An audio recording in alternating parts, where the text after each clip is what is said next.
It's 7:15 a.m. Good morning, 5th day of February 2024. Let's take a look at what you have on our traffic station on our major cities before we cross over and take a look what we have on the front page of our local dailies. Let me start with the city here.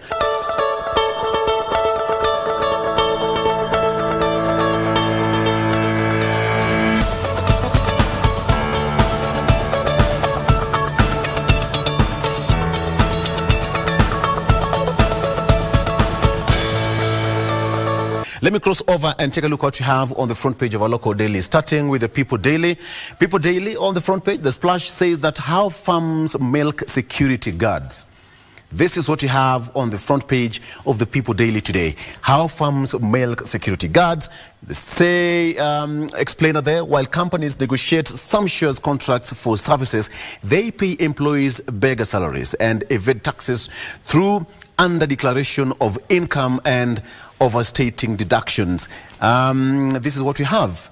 Under declaring of income and overstating deductions. That is what you have here. Of course, you have a picture there of security guards in their usual match. That is what you have. Again, on the front page, it says that Kindiki in push for IBC to host servers in Kenya. If new regulations are approved by Parliament, both teams will be required to store critical data within the country. It has been a very hot potato for a very long time, whether to store the critical electoral data here in Kenya, in cloud, or in other jurisdiction. That is something that has been in the lips of many for quite some time. All right, very quickly before I rope in my guest, let me take a look at what you have on the front page of the Daily Nation. Daily Nation, there you go. Very good. On the front page of the Daily Nation, crisis over MPs seats. That is what's on the splash of the Daily Nation. Boundaries of 290 constituencies were gazetted in March 7th, 2012. But now there's crisis over MP seats. The country is hurtling towards a constitutional crisis with a 12-year deadline imposed by the Constitution for review of constituency boundaries lapsing next month. A report before Parliament compiled by representatives of President Ruto and ODM leader Raila Odinga during bipartisan talks to end anti-government protest holds the key to averting the emergency that threatens legitimacy of at least 27 constituencies. This is what we have here. Crisis over MP seats. That is on the front page of the Daily Nation. The story continues therein on page 4 and 5. Embakasi fire victims push for compensation. The victims of the gas explosion that killed 3 people and left over 300 others with serious burn wounds want state compensation for the negligence by public officials that saw an illegal gas filling station operating in a residential area. Many questions. And finally, on the front page of the Standard, on graft, Ruto is more bark than bite. On graft, Ruto is more bark than bite. President William Ruto's tough talk on corruption seems to be just that. Talk, going by the latest survey. The talk is empty as Kenya dropped in its ranking on corruption fight doing worse than the global average and showing little effort to tame the scourge in the continent. This is what we have on the front page of the Standard. And again, 4 years later, Moi's influence still being felt. A very low-key function. Family and friends converged at former President Daniel Arap Moi's home in Kabarak, Nakuru County to mark the 4th anniversary of his passing. They paid homage to a statesman whose life, they said, inspired unity, spirituality, and love. Let me start with Wakili Bika Shoya. Good morning. Good morning. 4 years on. Perhaps we take a look at, for those of us who attended school during Moi's time, I think that's much we can remember. Maziwa Nyayo, right? Yeah. It looks like you enjoyed that Maziwa. Good morning, once again. Good morning. What do you make of the front page of the Standard? On graft, Ruto is more bark than bite. Every other time the issue of graft comes up, I remember on the first day when President Ruto took the sword, the Constitution and the Bible, and his now famous sentiment when he said that when he puts the Bible down, yes, the country is going to to realize that things will be done a bit differently. And he was telling Kenyans that, hey, look here, there's a new sheriff in town and things will be done differently. Yeah. I'm yet to see how things have been done differently. And every other time the issue of graft comes up, I remember those sentiments during his, during his swearing in. It is true. We are yet to, as a country, experience and, and see actually the mettle that is of the president insofar as his, his call, continuous call to end graft is concerned. But then we wait to see. Yes. David Alulu, good morning. Good morning. Good to see you. Good to see you too, sir. The report paints a gloomy picture on the status of corruption in Kenya after declining from a score of 32 in 2022 to 31 out of 100, with the country being ranked 126 out of the 120, out of 180 countries and territories. So Kenya scored 31. In Africa, average 34. Average score in war against scourge. The global average is 43. Your take? Well, yes, I think corruption is a menace that we need to agree that we have all a role to play. Yeah. But to make the matter worse is that most of us Kenyans are not helping because we participate into it by giving kitu kidogo. Every time you get into an office and somebody tells you unaniacha namna gani, and you are ready to give them something. So much as we would want to blame the president for not doing much, but you see, president can just do so much. We have a personal and individual responsibilities that we need to honor and abide by. One, refuse to give bribe. But if you are participating in giving bribe, then you are contributing to the process of increasing the menace. So we should help the government by stop giving the bribe. Much as it might look like we have to do it because people make it look like it's a must we give it.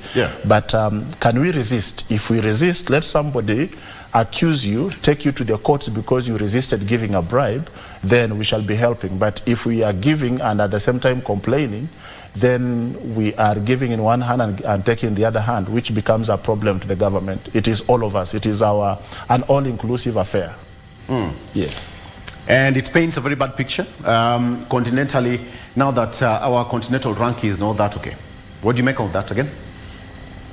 I think if we are to make Kenya a better place, is to also agree, like Wakili has said, you'd realize that the president gave a promise and he gave hope to many Kenyans. Most of us were excited when he came up and said there is this service he was attending, I think somewhere in Meru, and he said, I'm going to deal with cartels. I'm going to make sure I pull them down.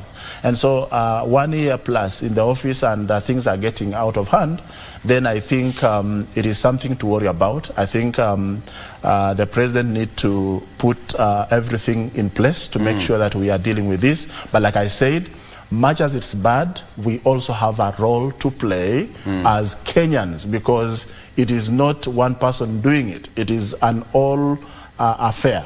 Everybody is doing it. Everywhere you go, people are trying to practice it in one way or the other. You want this favor, you want it done quickly. Kenyans are so impatient. You want a tender, a payment done. You want to do something about it. So I think it is something we must all be willing and ready to fight from bottom going up. Don't give that 50 to a traffic officer. Don't give that 10,000 to somebody to sign for you something. Don't give that 1 million for you to get a payment of 100 million. Just make sure you resist this so that we can help.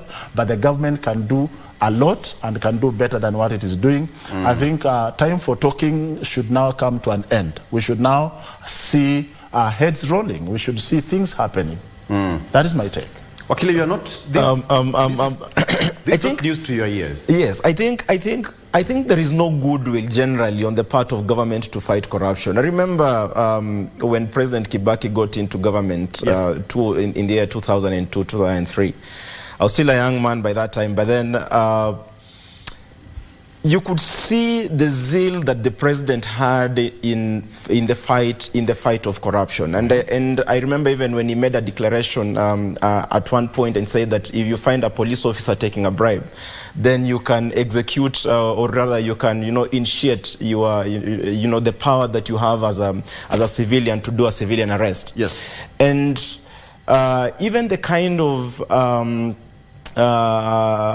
persons that were brought into government to man the various government parastatals and the various government departments had the goodwill to fight corruption. You remember the streamlining that the late Honorable Michuki brought into the matatu industry and so on and so forth. Yeah. There was that concerted effort. There was the goodwill by generally the government to fight this vice that is corruption. My take is that much as we need that concerted effort from each and every one of us, but then it starts with the government itself. It starts with government officials. It starts with the president and every other person within that rank. But then, for as long as there is no that goodwill on the part of government, then this talk that my good brother is talking about, where he says that we should now start talking the talk, and then we should now start walking the talk, will not be there. I still insist that it ought to be a very serious, discussion within government itself, even before it gets to a discussion that is going to be within, within us as the citizenry.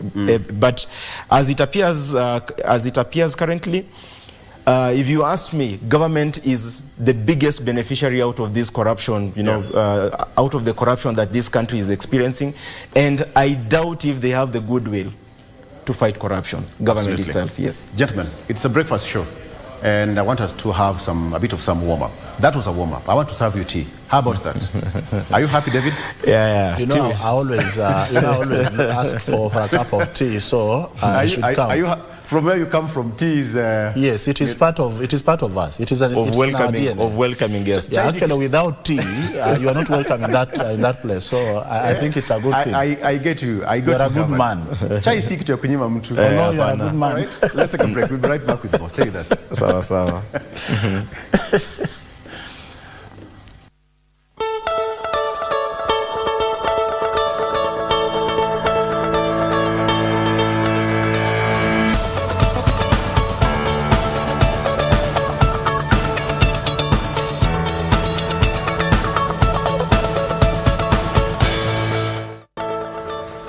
All right, coming back with the front page of the Daily Nation here. The question here, the splash on the front page of the Daily Nation is about crisis over MP seats. Boundaries of 290 constituencies were gazetted on March 7th, 2012, but now the country is hurtling towards a constitutional crisis with a 12-year deadline imposed by the Constitution for review of constituency borders lapsing next month.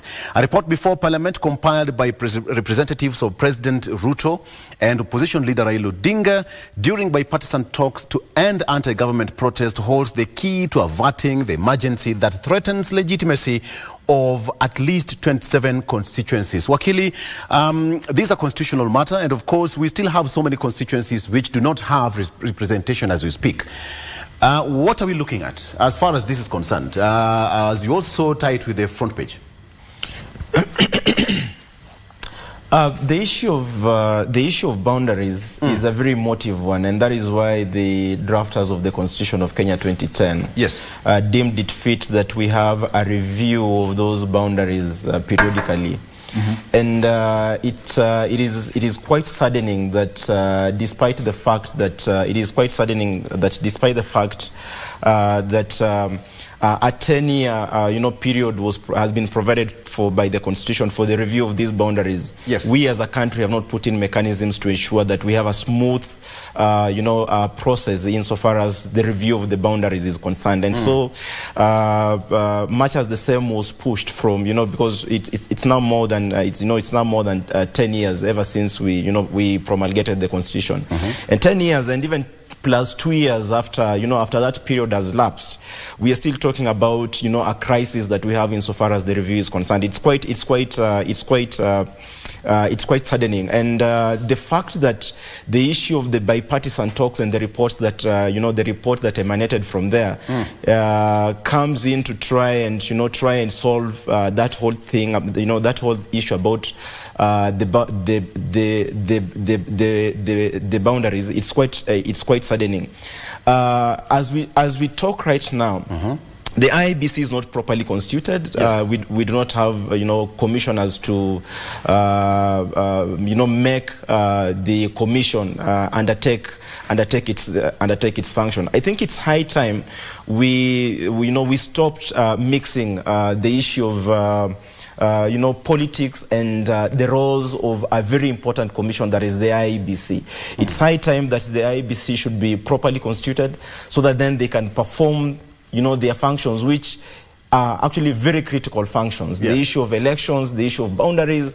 Very soon we shall be getting to 2027. And if we, as the law provides, there are certain things that ought to be done within a particular period of time before we get to an election. Part of which is reviewing of our boundaries and giving the IEBC adequate time to prepare for an election. So I think we need to, as a government, be a little bit more serious about the roles and the functions of the IEBC, but even more importantly, the constitution of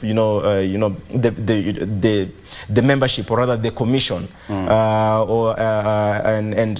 the commissioners that sit to adjudicate over this very important role that is performed by the IEBC. Of course, just a quick one. Yes. Can we have the former commissioners taking charge of this commission as we speak, even as we wait for new commissioners to take effect, to take their position? No, that one can't happen because they already served their term. Yes. Some of them resigned. Some of them, their term lapsed. So we can't recycle them. We can't say that let's have the former commissioners come back and do something about or perform or undertake their roles as commissioners. The only other thing that the only thing that can happen right now is a recruitment of new commissioners. Let them be put, be put into their offices so that then they can undertake their roles as commissioners. All right. Another question I want to ask you again, as Wakili, we do not have, the Constitution does not envisage a caretaker commission. Yes. All right.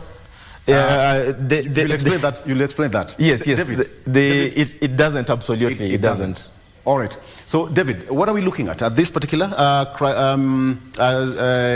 headline? As you come 2027, David, are you an interested party? Yeah. Yes, I mean, I'm a very interested person because I'm a Kenyan. Yes. But yes, I find Kenya to be a very funny country.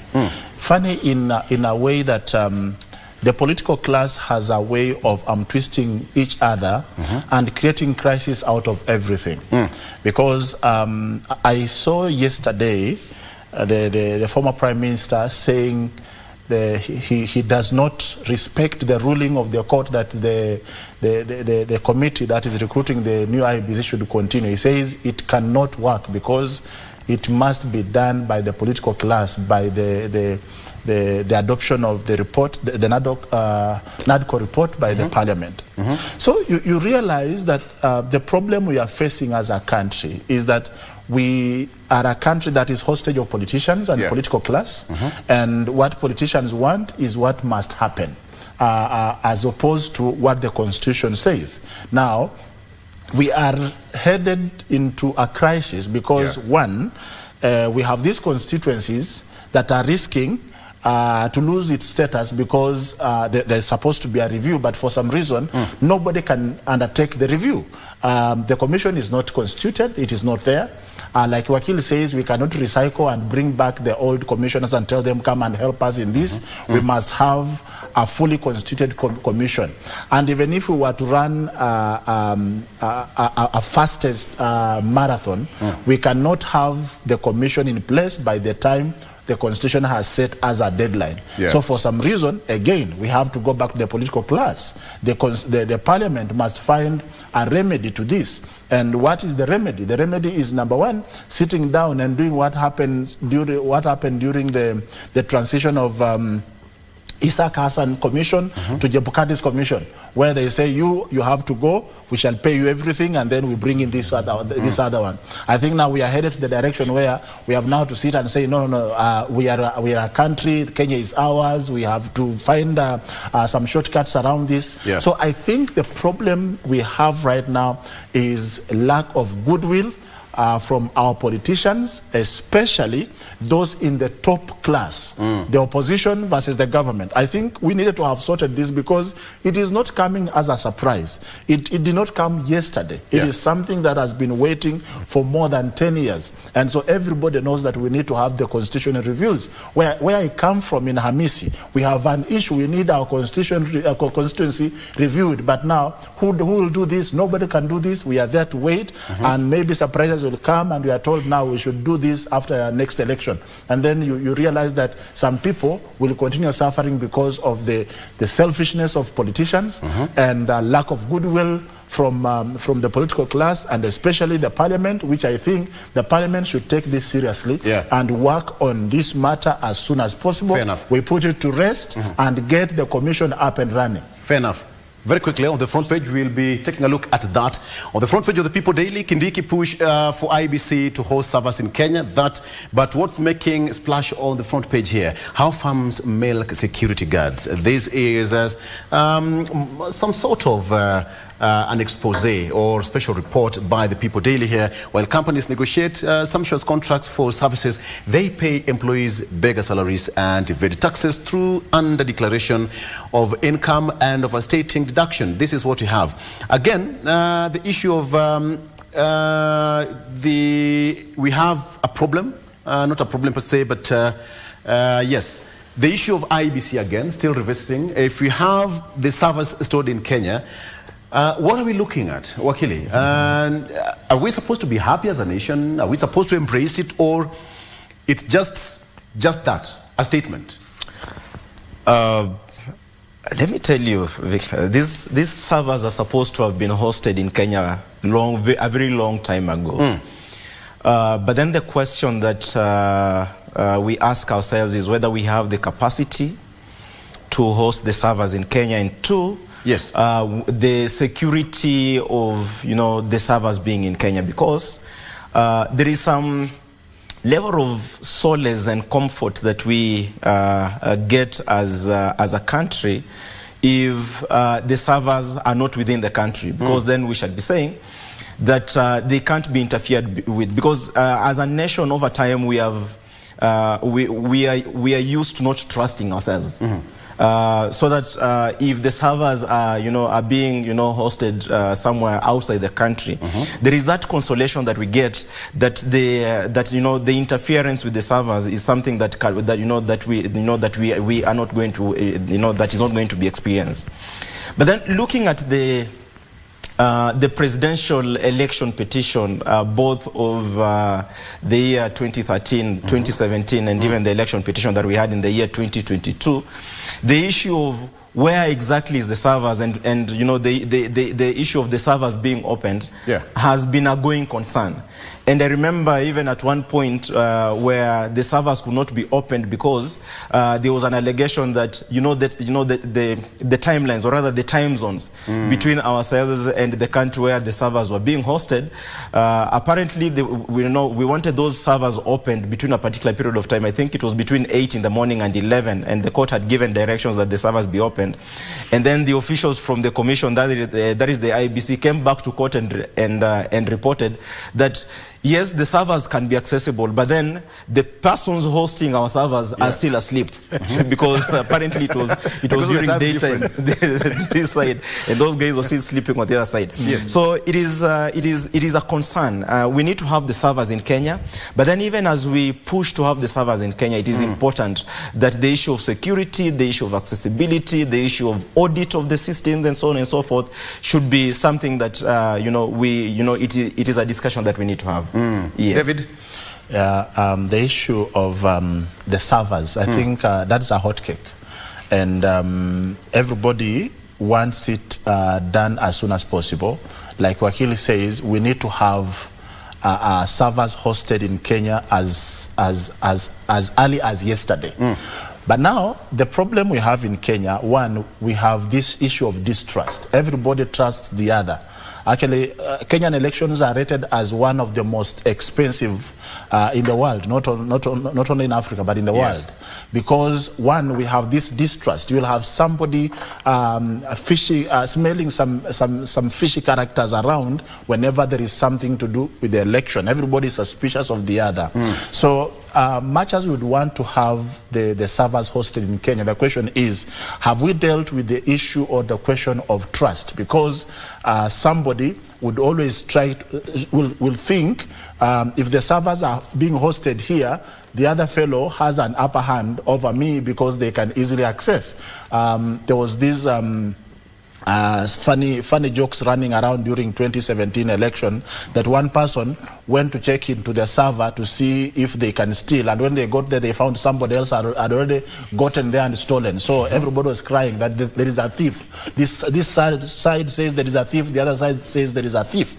So if we are going to host this, then we have to deal with the matter of trust, which I think it is still a problem in Kenya. People don't trust each other. Politicians don't trust each other.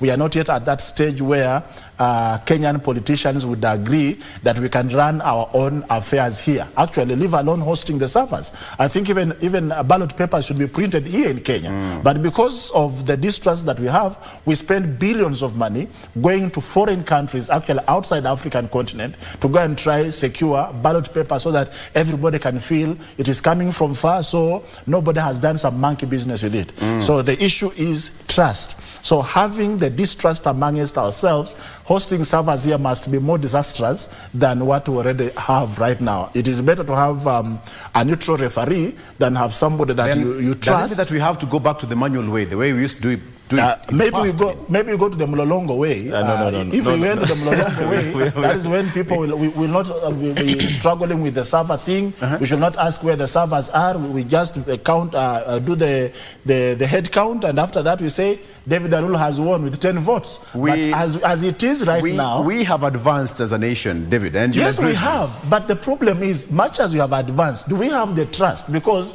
I'm going to use the example I used earlier. The other day, opposition leaders were saying, we want to tell the government to honor the court rulings. And then Raila Odinga comes the following day and says, no.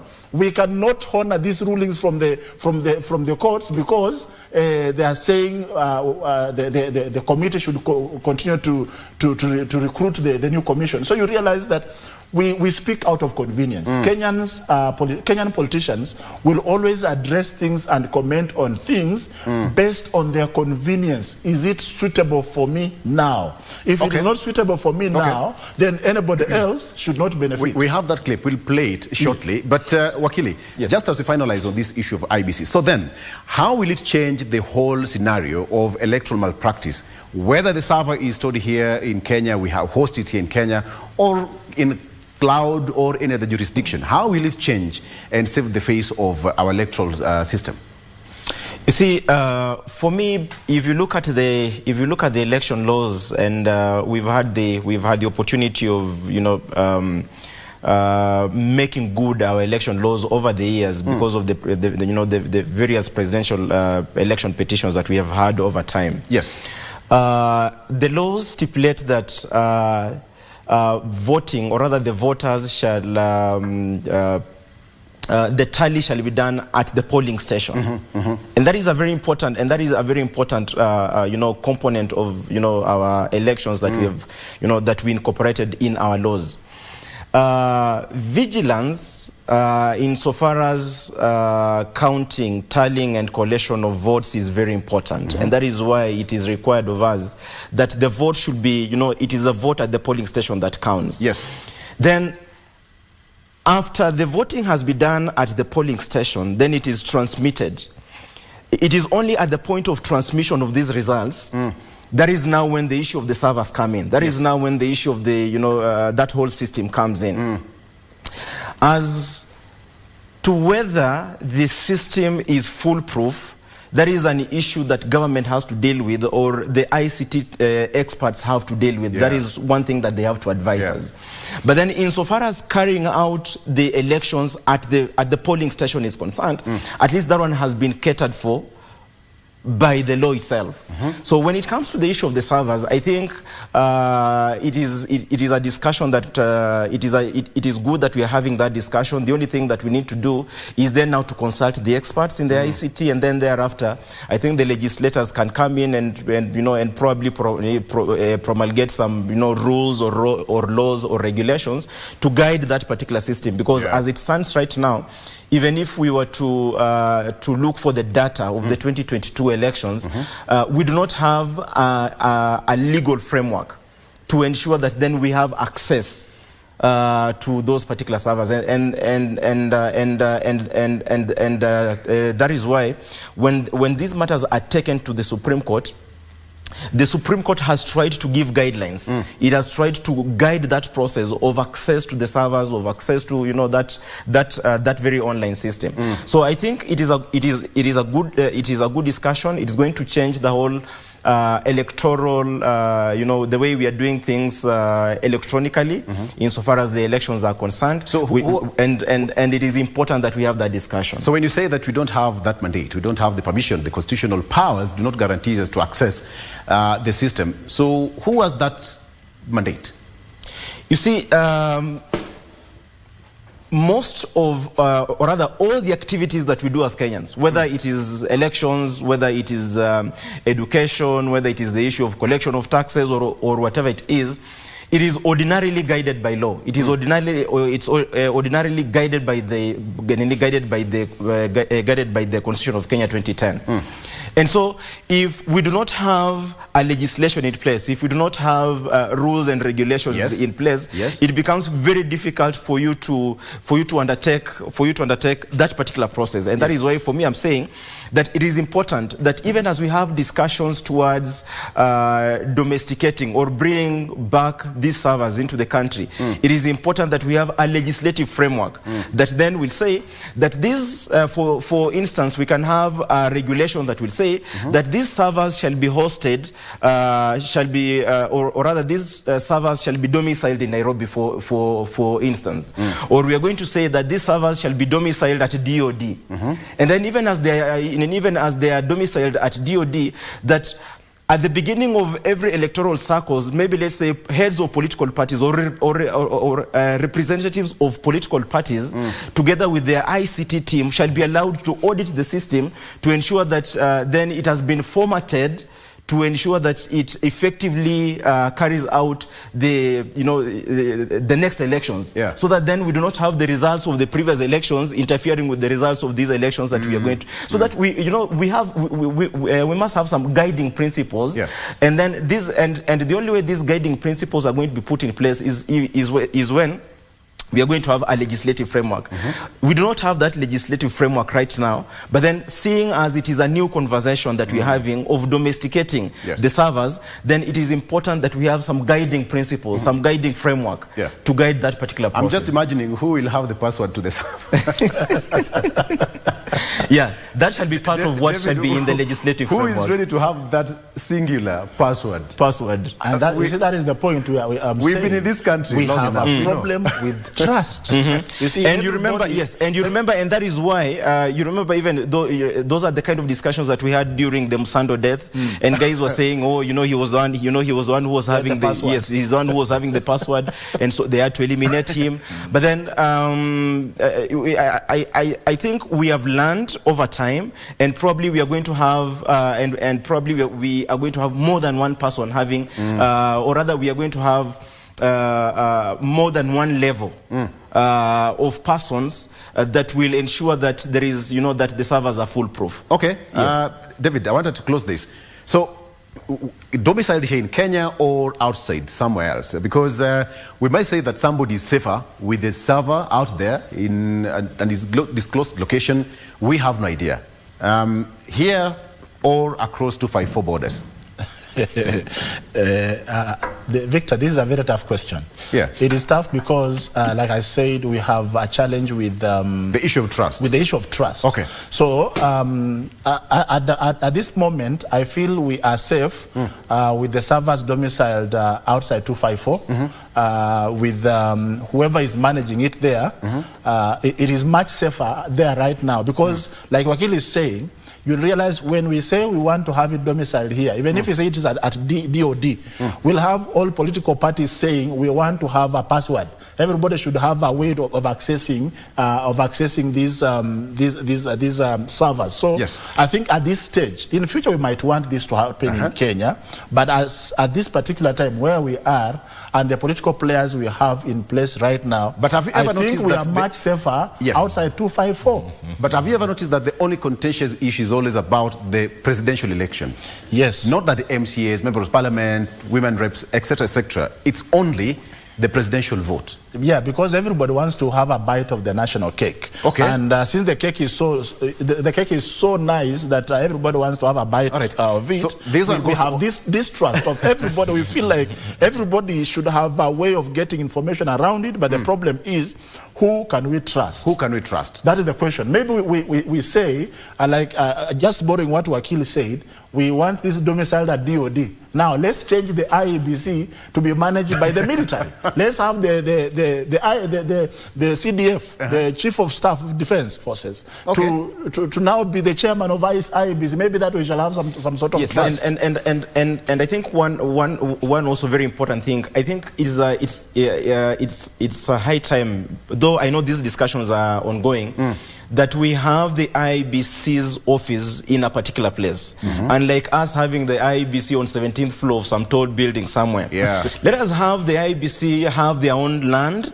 let them have their own infrastructure, let them have their own systems, so that we know that at any particular time we have the IBC having their land somewhere, having their officers somewhere, so that we can now, so that we can have capacity and proper funding for the IBC for particular functions. More importantly, even these ICT that now we are talking about. I think Chebukati had proposed that before he left the office. He said it is about time that Kenyan IEBC moved from anniversary towers to having its own location, very secured, and having things done professionally. Because where we are right now, everybody can run around and jump around anniversary towers and everything happens, but still, issue of trust. Maybe KDF will side you.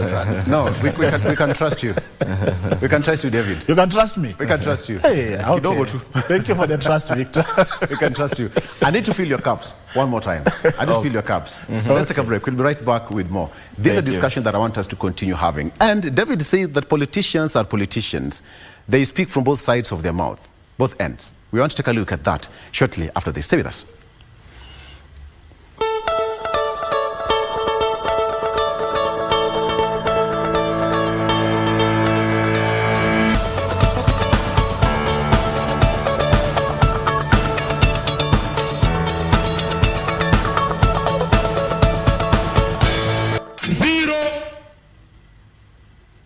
ODM leader Raila Odinga's 15th stopover since he launched a party membership recruitment drive. The party pitched tent at the historic Kamukunji grounds. It is here that the ODM chief revisited the National Dialogue Committee report currently before the National Assembly. Wakakubaliana kwanza walikubali ya kwamba mambo ya sava itafunguliwa. Sawa sawa. Hiyo ripoti ikipita kwa bunge wiki ijayo watafungua sava. Odinga urges troops in parliament to ensure the passage of the recommendation, more so on who will take charge at the Independent Electoral and Boundaries Commission IBC. Pili, walikubaliana ya kwamba mambo ya kuunda upya ya tume ya uchaguzi mpaka tusirikishwe, mpaka tukubaliane na majina yote. Sawa. With that, Raila Odinga was speaking yesterday at Kamkunji grounds during the recruitment drive. So, Wakili, we have the issue here of NADCO report. We still have the issue here of the court giving its stand on that. where are we? David says that politicians will always comment at their convenience. What's your take? It comes to a point as a country, and we've been here before, where we end up not having constitutional or legal solutions for constitutional problems that we get ourselves into. And it is not the first time that we are doing that as a country. It comes to a point where we need to get political solutions for the political problems that we have, and we've done that before. My brother David gave an example to it when when he gave the example of at the exit of Isaac Hassan as the IBC as the IBC chair, and we've done that before. As it stands currently, we do not have a commission that is properly constituted. And as the Constitution provides under Article 89, we need to review our boundaries between 8 years and 12 years. We are all in agreement that we have not done that between that period of time that has been stipulated by the Constitution. Yes. And so we are going to have a constitutional crisis if the same is not undertaken. We, in the same vein, have had conversations, or there's been a report that has been created, that is the NADCO report, to try and give a solution to the political problems that we've had. Though that report has not been adopted, it's good to hear that the report will be tabled in Parliament next week. I don't know whether that report, or rather the recommendations therein, shall be the silver bullet to avert a constitutional crisis, but then we are still waiting to see, as Bunge opens on 14th of this month, as to whether the report shall be adopted and whether the ball shall be set rolling to ensure that then we avert this constitutional crisis that we are going to face as a country. In one, ensuring that IBC is properly constituted, and two, that we undertake the delimitation of boundaries as is stipulated under Article 89 of the Constitution. So it is a crisis that we are going to face as a country if we do not act in good time. And sometimes we do not get constitutional solutions for constitutional crises that we get ourselves into. We have experienced as a country a situation whereby political solutions have worked well for us. Where political solutions have worked well for us. Yes. Of course, political and legal matters are cut from different cloths. Okay, this is what Raila said. David, Raila falls High Court order on hiring new IBC commissioners. That is in relation to what he just said on that clip. ODM leader Raila Odinga, that is also captured on the Standard, rejected the decision by the High Court ordering the Independent Electoral and Boundaries Commission selection panel to promptly recruit commissioners. Yesterday, while he was at Kamkunji, the ODM leader said that the issue of selecting new commissioners can only be discussed once the National Dialogue Committee, that's NADCO report, is passed in Parliament. I think that's what you are trying to refer to. That Raila, on this other hand, was speaking, from both sides of his mouth. But the issue here is there is a court ruling, High Court ruling, and now there is that tabling of that report in Parliament come next week. So are we clear up to that point, David? Yes, we are, but the challenge like I said, the challenge we are having on this case is that we have a situation where our political leaders, like I said, will always speak at their convenience. When it suits me, I shall dance to the tune. If it's not suiting my interest, then I shall attack the other fellow. And that is why I think we need to have a serious conversation in Kenya, especially the political class, to agree that if we are going to make Kenya work, we should now agree, because everything we are talking about is somehow enshrined in our constitution. But because of political distrust and the selfish interest that everybody has in their own thinking and feeling, we then make it so difficult that we would want to always find political solutions to all the problems we have, even though solutions are already provided in the Constitution. Yes.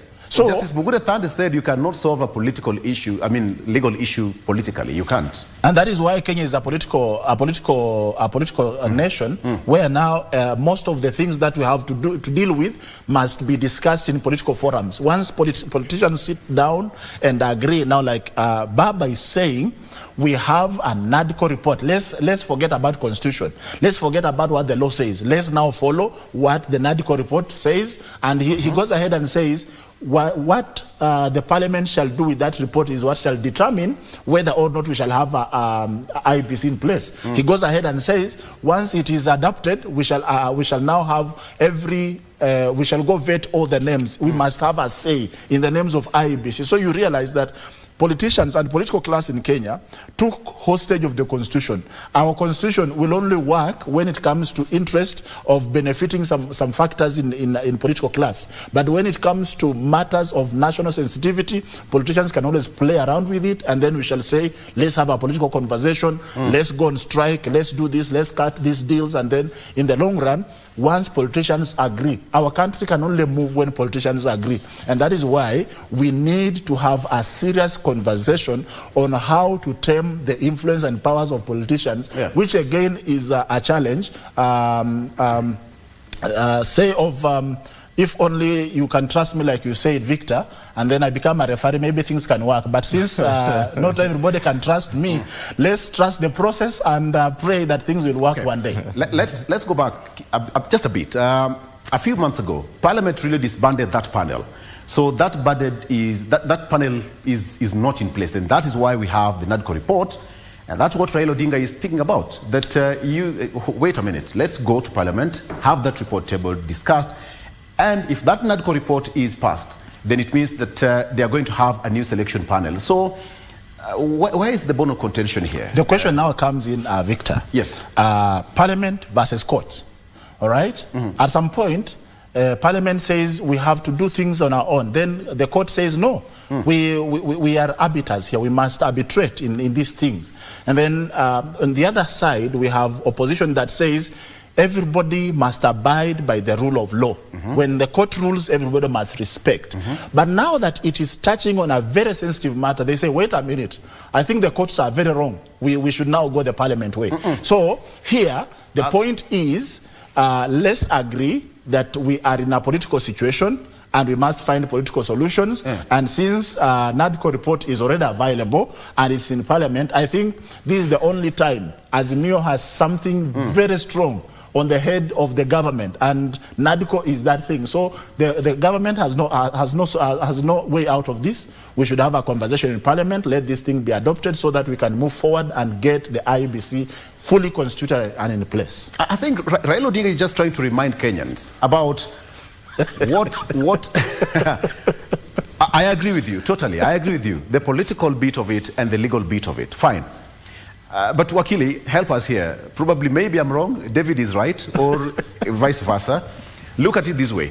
When the NADCO report was tabled, or was brought forward, waiting for tabling in Parliament, but then now, that report, the entire panel was disbanded. And what Raila is saying that you guys hold on. It cannot work that way. Let's wait for the report first of all and see what Parliament will come up with. Then from there we can move on. Is there conflicting statements here? Of course there is. Of course there is conflict. You know, there is conflict, and a big one to that effect. Let me tell you, the process of selecting and putting into office commissioners of the IEBC is a process that had been envisaged in in the law, both in the Constitution and even in the IEBC Act. There is a process that is stipulated for the selection of the IEBC commissioners, or the constitution of the constitution of the commission. The question that we are asking ourselves as at this point is, are we going to follow the legal process, or are we going to fall into the pressure of the politicians so that then we go the political process? What is convenient, and that is what my brother David was talking about, is that it is convenient for the politicians to take charge of that process. Yeah. So that then they can dictate who sits on the panel of selection of the commissioners and so on and so forth. And that is why they are hell-bent on ensuring that they take charge of that process. Does it then mean that we do not have a process that has been envisaged in the law insofar as the selection of the commissioners is concerned? The answer to that is no. Because the law is very clear as to how and when the commissioners have to be selected, and the process of their selection and so on and so forth. So the only way out of Honorable Raila Odinga having some semblance of control over who becomes the commissioner or who becomes the chair of the commission and so on and so forth is to push for the adoption and for the debate and the adoption of the NADCO report, because therein lies the control. Because remember, in the constitution of the leadership and the membership of persons who came up with this report, there was selection of persons from Kenya Kwanza and selection of of persons from Azimio. So the report therein is convenient to the persons who convened the persons that came up with this report. Now, it is their way of going around the legal provisions that guide the selection of persons to sit in the commission. Yes. So, as to whether it is, they will go the legal process way, or rather the legal way, or rather the process that has been stipulated in the law, or rather the political way that that goes with the NADCO report. That will depend on how much push Raila Odinga and his team are going to exert to ensure that then the will of the politicians carries the way, and then it carries the day. But in the circumstances and as things as things stand, I doubt if we are going to follow the process that has been laid out in the law. I'm seeing a situation whereby we are going to get into a compromise insofar as the issue of selection of the commissioners of the IBC is concerned. Well, what kind of danger are we looking at, David? As it goes, the way we are right now, the process has not taken off yet, and we have so many constituencies which are still lacking representation. What are some of the dangers that we're looking at? The dangers, number one, the Constitution is very clear that where the review is not done, then automatically some constituencies will die. And by that, then these members of these constituencies will lack proper representation in the National Assembly. That is one.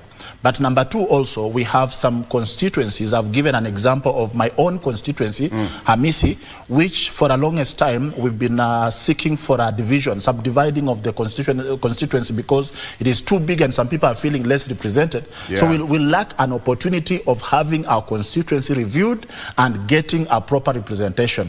But worst of all is when we have constitutional matters being referred to political solutions, then it means we lack the political discipline. We become so indisciplined in a way that we can abuse the constitution because we are a political country. We shall go sit down and find a political solutions to our political problems. So in other words, political class shall be putting us in a dilemma where future leaders will make reference to the present and the former. They will say, we had this problem and this is how it was sorted. We had this problem and this is how it was sorted. So people will not use the constitution as it is supposed to be, because as it is right now, the law is very clear on how the IBC should be constituted, how the selection of commissioners should be done.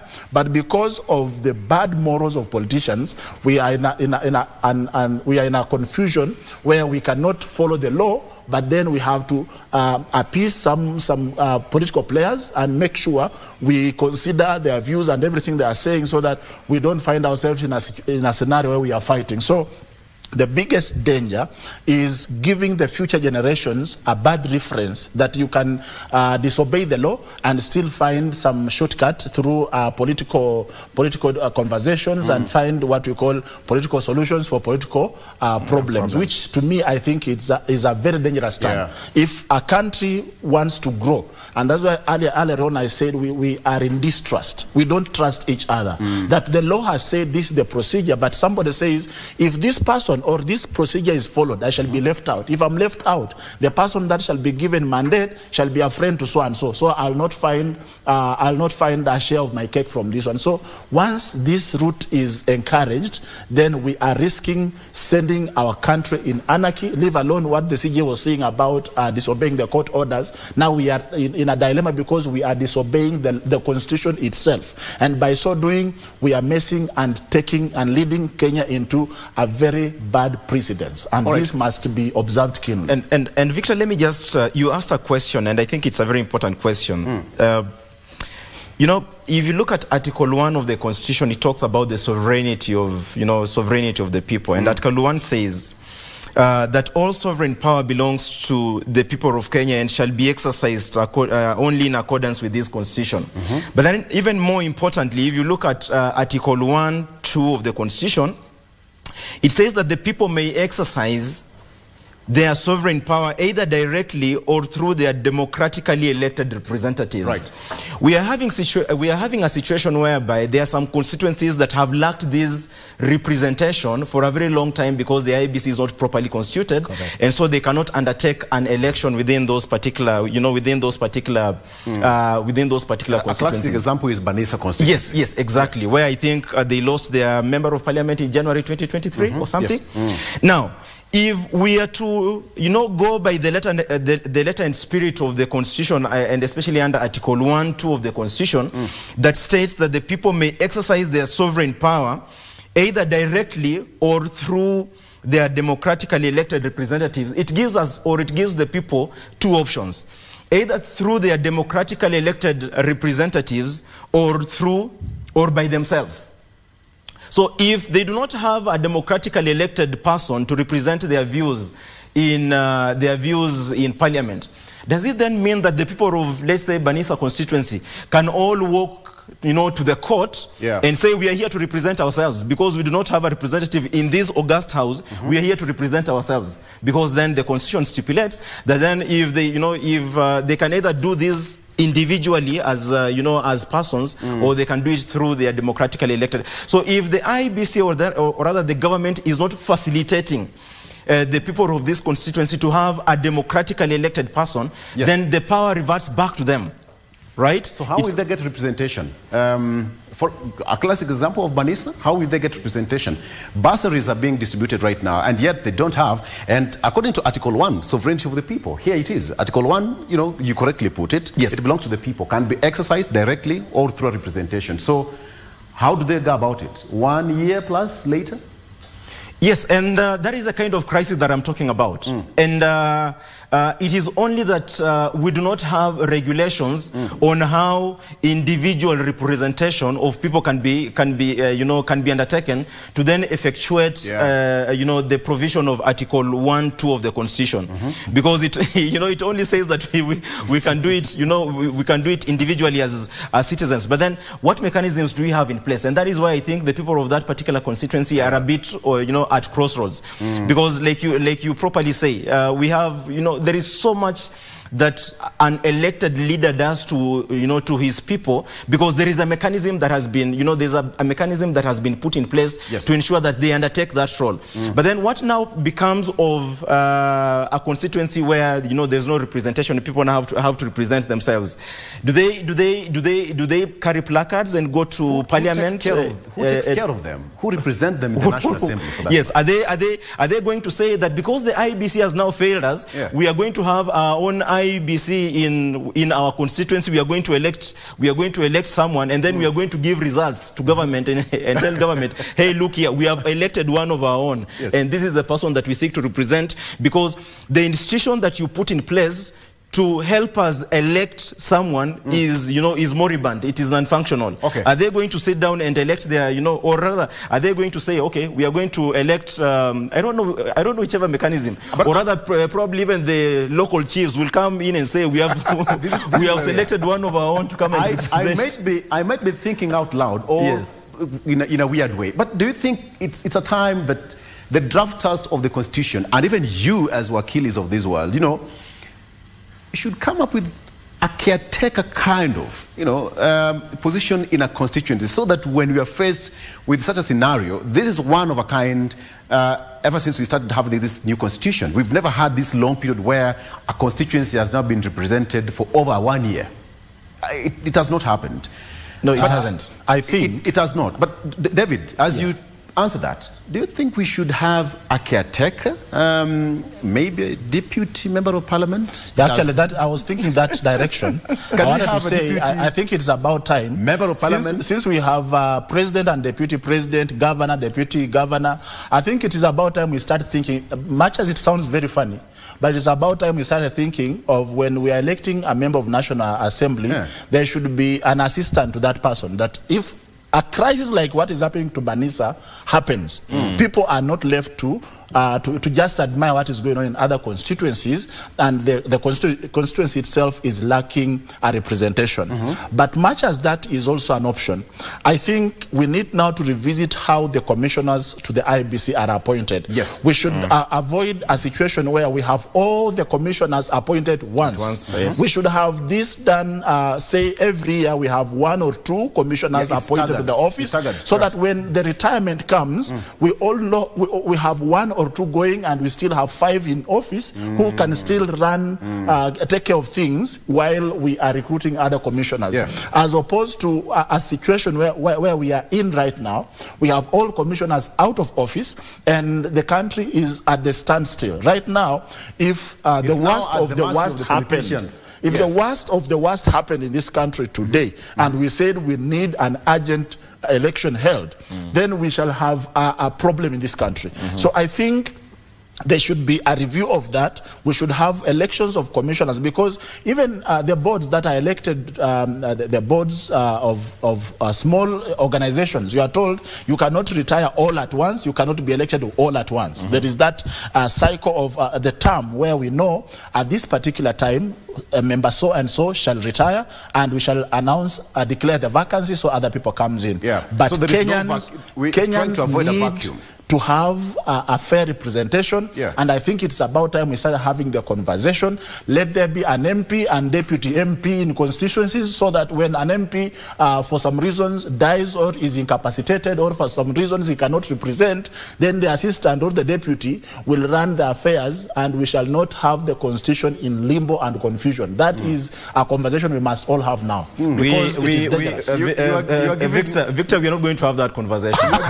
We absolutely are not going to have that conversation. Let me tell you, we are already overrepresented. We are already represented. Yes. Overrepresentation. We are already overrepresented because come to think of it, we have member of parliaments, we have, I don't know, MCAs here, and then we have women representatives, senators, governors. The representation that we have as a country is already adequate, and trying to suggest that we have a conversation of having a deputy member of parliament is at the very least very hilarious. But let me tell you one thing: the issue that we have as this, the crisis that we find ourselves in right now actually is self-causing. Yes. Remember that in the appointment of the commissioners, actually it is actually staggered. And there is that provision in law. So the crisis that we have right now as a country is self-causing, in the sense that, as upon when we conducted our last general election, and immediately thereafter, there was the push to have, the commissioners. You remember that Cherera saga and so on and so on. And there was a push by parliamentarians that Cherera and her team must exit. An olive branch was extended to them, and they were told, you either resign or we are going to parliament to debate your ouster. Yes, of the Cherera of the Cherera team. So the crisis that we find ourselves right now as a country is a self-caused crisis, because if these people were not forced out of, if these commissioners were not forced out of their offices, we wouldn't be having this crisis this crisis that we are having as a nation. And God forbid, just like my brother David has said, if anything happens to this country right now, God forbid, and that we have to conduct a snap election. I don't know how we are going to navigate those waters. Absolutely. I mean, are we looking at that scenario generally? Yes, we are. Yes, we are. And you see what? And we That's why should, if you're not. And that's why I said, when we evade the constitution and come to political solutions, is what happens to Cherera 4 is an outcome of political solutions, because one part feels like these ones are favoring the other side of political class. This other side is favoring the other side. So whoever feels uncomfortable will go for the ones they feel uncomfortable with. But if we only followed the constitution to the latter, then we would have, number one, security of tenure of the commissioners. Number two, that office shall be respected because they know the procedure was followed to the latter. But if we have these monkey businesses of political solutions, let's sit down and talk, let the parliament come up with a solution, then we shall find ourselves in an anarchy, in a confusion, because we put there people for our convenience. You are there because we want you to lobby and push for our agenda. If you don't, you are not doing that, then you are against us. We must push you out, and that we find ourselves in a problem, and probably this shall keep on repeating itself. We might have a commission put in place now, but then 2 years later, some politicians start feeling like, no, this one is working for political party A and C and B, and so we don't want them. And then we find ourselves in confusion. So the solution we must go for is obedience and fidelity to our constitution. We must respect our constitutions and the procedures laid therein, that if this must be done, can we do it constitutionally? Can we try to avoid running to the shortcuts of political solutions? Let's have a conversation. If you don't listen to us, you are going for a mandamano. If you don't do this, you can go to another country. And then in the long run, we have a problem of getting a Panadol for a painkiller when you are having a problem that needs to be cured. Our problem is fidelity to let's obey the constitution and do things the right way. David, my director has a sling and a stone. If you know what I'm talking about, he will throw it at me. I know. Let's take a break. When you come back, we will not allow that. We'll circle back and finalize this discussion. Stay with us. An interesting bit of it. We have to go to class. Leo, all of us are constitutional lawyers. Amazing. We'll break back. Stay with us.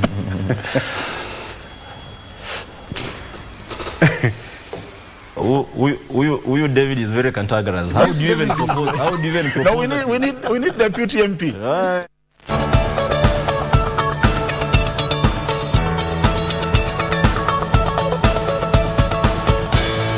They say that the Constitution is supreme and all of us must abide by the Constitution. As per Article 1 of the Constitution, Wakil is here. But you know what? It's not for him alone. It's all of us. The sovereignty, all sovereign powers belong to the people. Now, my question to you gentlemen, a very good discussion we are having. So, what happens in this situation? A classic example, again, is Banisa constituency. They have lacked representation for over 1 year. So what will happen? That they did not get representation. Certain processes have taken place in Parliament, in the county assembly that pertains that constituency. They have not received such services. So what happens in such a scenario? Who is going to take care of them? All right, we did not envisage that in the Constitution, and of course, some circumstances are also unavoidable. David, you took us on a break, but now, Wakili, how do you maneuver this? It's like you've said, it is something that we have not envisaged as a country. We probably, during the drafting of the Constitution 2010, had not thought about it. Yes. My take to it would be very simple. The lack of representation, of course, impacts the people of Banisa constituency negatively. I would, the only advice that I would want is for the people of Banisa constituency then to do a petition to the Supreme Court to seek for a legal opinion on how they're going to maneuver, or rather how they'll go about it in the whole issue about how representation shall be done in that constituency, because it is something that is not there in the law. It is something that has been provided for by the Constitution, the issue of representation, but then how to go about it is where the problem is. So my advice would be that this is an issue that we need guidance and as the law provides, the institutions that can give guidance in this case is either the High Court or the Supreme Court, for the Supreme Court to give an interpretation and directions on how representation should be done for the people of Banisa constituency. So whoever is willing to take up that task, they can do a petition to the Supreme Court to seek a legal opinion on how representation of the people of Banisa constituency can be achieved. All right. Yes. Okay. David, what's your opinion? I want us to close on that. Like I had said earlier, we must have a very serious conversation on this subject. Wakili was saying we can't have a conversation on a deputy MP. But still, you see, I participated in last general election. And one thing I'm very clear of, the election at constituency was managed by a constituency returning officer. And so there is still also a room for our law to be revisited and lawmakers to look at this, that should we find ourselves in a crisis like the one we are in right now, because probably the drafters of constitution never saw this coming, but now we are in. The reality is with us. Then we should agree that the returning officer should be given mandate with the help of the secretariat to make sure that the constituency does not run for a full year without a representation simply because the commissioners are not there. Then the secretariat should be given a mandate and responsibility to run such an election. And we were having a conversation with Wakil earlier and said, you see, the secretariat can do the printing of the procurement of ballot papers and everything else. The returning officer will run an election, manage it, and give the results, and the constituency is represented. But then the better option, again, like Wakila has said, let the people affected, especially those at the constituency and some wards, which I know have no representation as well, to go and get a legal opinion through the courts and get this thing done with. Because from the look of things and the tone of the political class, this thing is not being fixed anytime soon. We might run the whole of 2024 without a commission in place.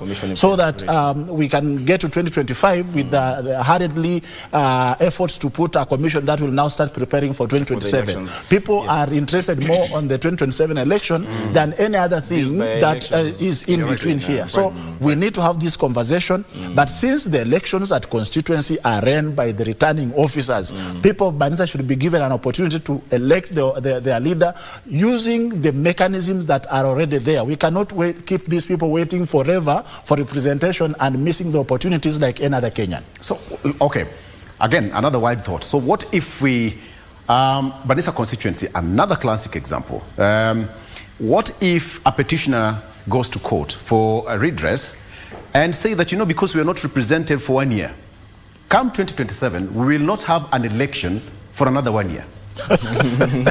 So that they compensate for the time that they were without representation. It is a positive argument. That's my wild thinking. It is a positive argument because the constitution says 5 years term. Yes, and you are supposed to be represented. Yes, you are supposed to be represented in that period of time for the full term. Yes. So it is a very good argument. I think people can argue with this, and they will still find a way out of it. You know, the law is very clear.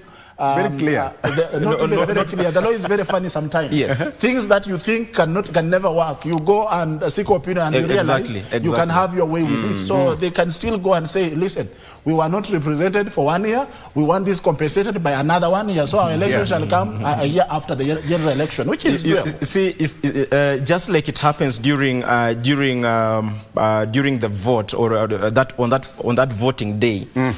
If voting is supposed to start at 5 in the morning or at 6 in the morning, and then there is a delay of an 2 hours. Yes. So there is an extension of around 2 years of that period of time. Yes, that was lost. Correct. I don't know whether we can use the same philosophy, but then all that I can say is that we get better by the day. And you guys can even remember during that time, during the 2022 elections, and at the time of announcement of the results, and then the question came as to what happens if, because you know the law says that the only person who can declare presidential results is the chair of the commission. Yes. Then the question arose as to, okay, now what happens if Chebukati is unwell, or he's not dead? He's not able. Yes, he's not able to announce the yes. He's not able to speak. What happens? Can the vice chair of the commission declare those results? Those are questions that emanate from the unique circumstances of any process, even as we proceed. So those are some of the questions that then we need to consider moving forward. I can only say that it can only get better. It has gotten better over time ever since we came up with the electoral rules and even the Constitution of Kenya 2010. So it can only get better. It is a discussion that we need to have as a country, and we can only get, we can only make our laws and legislations better, even as we proceed. Kenyan Constitution, as it is one of the most progressive, as they say it. Yeah, sure. You agree with me? Sure. David, will agree with me? Yes, our constitution. Actually, we have one of the best constitutions. One of the best constitutions. The problem we are just having is the political class that is never content, interfering, never satisfied. Every day they feel like we should have something new. But I think we have one of the best if we can follow our constitution to the latter. I think most of these cases and arguments we keep seeing every day in the courts and everywhere would not be there, because we have one of the best. It is very clear. It gives a clear roadmap, and if we followed it, we shall have the best country. All right. Someone is still at home. Why don't we take a break, kidogo too, and then check on what's around us in the traffic. This is how we do it.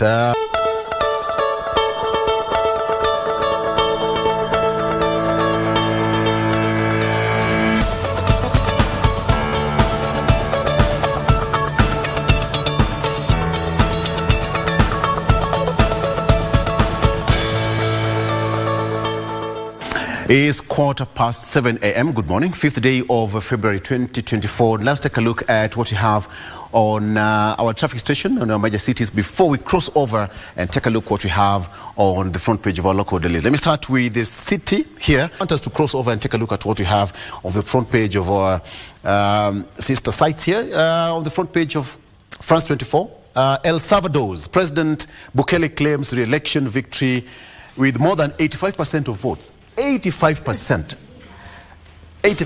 of votes. That is what is here on the front page of France 24. Fireworks erupted in El Salvador's capital Sunday as gang-busting President Nayib Bukele claimed to have won re-election with more than 85% of votes cast, a record in the entire democratic history of the world. 85%. Yes, so this is it. So he's only 42. Polls in Latin America's most popular leader, possibly the world, on the back of war on gangs that has slashed homicide. And according to the numbers, he said that they have won 85% of votes. So how are you going to, challenge this one? 85% and probably position 2. And Bukele Idea Party had only 58% of 60 seats in the legislative. 58 out of 60. Hey. All right, very quickly, what do we have on the front page of the BBC? US launches more strikes against Houthis in Yemen. It follows warnings that strikes on Iran-backed targets in Iraq and Syria was just the beginning. This was just updated around 20-30 minutes ago. And the issue of airstrikes in Yemen still continues, and America, pia wameamua the other side, but we need to have peace in the world. All right, very quickly, gentlemen, we are having this in the continent. The president of Namibia passed on, and President William Ruto also sent his message of condolence. And now, Namibia's new president, Mbumba, sworn in hours after predecessor dies. So that's according to their constitution. There is no vacuum. In their constitution, there is no vacuum. You take charge of that office immediately. And so Namibia has a new president in the shape of Nangolo Mbumba. Just hours after, as vice president, he had announced the death of his predecessor. So the president, Heg Geingob, who died at the age of 82, died on Sunday while receiving medical treatment at a hospital in the capital, Windhoek. So earlier, a month or 2 months ago, he had started treatment of cancer. I'll give a minute, gentlemen. We, in the spirit of brotherhood and continentally speaking, Wakili, as your closing remarks. First, we condole with the people of who lost their president. It's not an easy time for them. I know that the president declared that in the fullness of time, as a country, we were going to fly our flags half-mast. But then we wish them well, even as they transition to the new presidents of Nangolo. And even I know probably, because the President Nangolo is 82 years as well, just the same way as his predecessor. But then we wish them well. But then, as my closing remarks, like you have requested, is to ask of Kenyans, and especially those who do not take seriously politics in this country, and just to tell them that politics is what dictates each and everything that we do as a country. Whether it's whether it is the issue of collection of taxes, whether it is the issue of the decisions that are made in the education sector, in the financial sector. Remember that at the end of the day, the people who make these decisions for us, just like we've said under Article 1(2) of the Constitution, are the people that we elect into those offices. And so it really saddens me. It really saddens me when I talk to my colleagues and they tell me that, mimi mambo ya siasa sitaki. At the end of the day, it is siasa that dictates everything that happens in this country. And so it is very important. You're also running a political quote-unquote. I've also presented myself for the position of Nairobi representative at the Law Society of Kenya. In the fullness of time, that is on the 29th day of this month, we are going to have voting. How I pray that advocates across the country would vote for my candidature as the Nairobi representative to the Law Society of Kenya. Absolutely. We wish you all the best, Wakili. Thank you so much. We wish you all the best. Yes. It's a battle. When you spoke yesterday, you said that you sounded so strong. No, I'm bringing this back home. Sounded so strong. Yes, I pray that I'm going to win it. All right. Yes. David, turushie mawe tumalize. I wish Wakili all the best. Thank you so much. And the people of Namibia, it is always a great loss to lose a national leader. We condole with our brothers and sisters in Namibia. But lessons from Namibia, we should know that we can always lose a leader at any given point. And if that happens, we need to have a way out of it. That is why I'm still saying we need to have that conversation of a deputy MP, so that if an MP dies, we can have somebody come in and take care of this thing. We don't have to keep people waiting for long. But all said and done, I pray that the political class in Kenya can learn to respect the Constitution, so that we run our affairs smoothly in accordance with the law, so that we avert some errors that we've witnessed during this past 1 year, and we will make Kenya a greater place for everybody. People will be running to Kenya because of the nature of maturity, of fidelity to Constitution and respect to the law. That is my take home. Absolutely. Victor, does David have ambitions of becoming a deputy MP? We need to interrogate that. I don't intend to become a deputy MP. I have ambitions of becoming an MP for people of Amisi. But that it makes a lot of sense to have my deputy, so that in case something happens to me, people of Amisi will not cry. No, nothing is going to happen to you, David. We need to have that discussion over a cup of tea. Thank you so much. David Alulu, an economist and political analyst, thank you so much for gracing the show. Thank you. And Wakili Biko Shoya, we wish you all the best as well. Wakili Biko Shoya is an advocate of the High Court. But you cannot be an advocate without being a lawyer. Did I get it right? Yeah, you can't become an advocate before becoming a lawyer. Thank you so much. My name is Victor Low, and you are the best because you have been watching Good Morning Kenya. I'm Victor Low. Good morning. Bye-bye.